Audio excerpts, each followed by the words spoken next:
Jesus' mother was there, and Jesus and his disciples had also been invited to the wedding.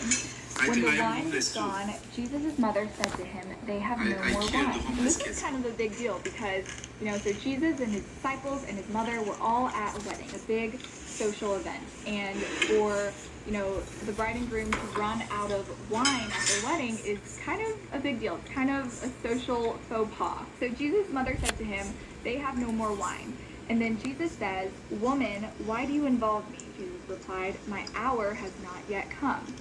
And I want to note that when Jesus says woman, when he calls his mother woman, it says in my Bible that the Greek word for woman does not denote any disrespect. And so to me, it kind of, foreshadows Jesus' time on earth. It says his hour has not yet come. So I feel like it's, foreshadowing the events that are to come in the future. In verse 5, his mother said to the servants, "Do whatever he tells you."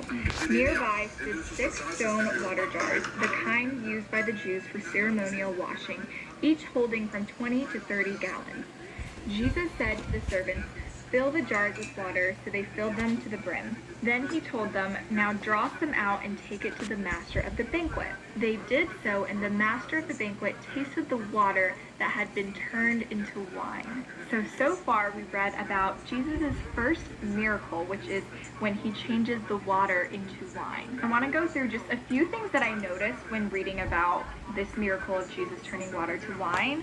So starting in verse 6, where it says, nearby stood 6 stone water jars. And so these are the jars that Jesus used to perform his miracle. And what stuck out to me in this verse is that Jesus used whatever he had. And it says nearby stood 6 stone